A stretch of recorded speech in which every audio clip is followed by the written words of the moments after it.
So one of the things that we're very passionate about at Brookdale is reducing the stigma associated with substance use disorders.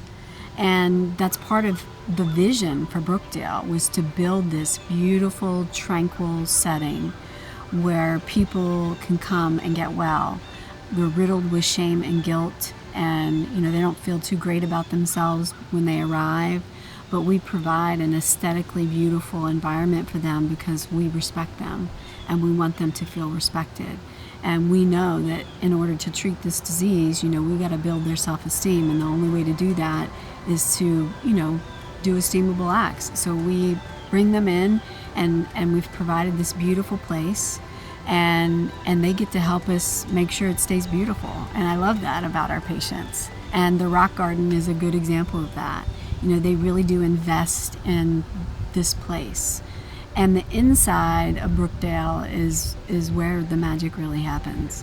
Our clinical team working with our patients individually, in small groups, in large groups, and we want to recreate that other places so other people have access to quality care. And we don't want to do it in a strip mall. We want to find other beautiful places just like Brookdale. It doesn't have to be on a lake, maybe it's at the beach, who knows, but something equally as beautiful out there so that we can help people reduce the shame that they're feeling. And we want them to know that we care about them and we respect them, and that's, I believe, necessary in order for them to get well.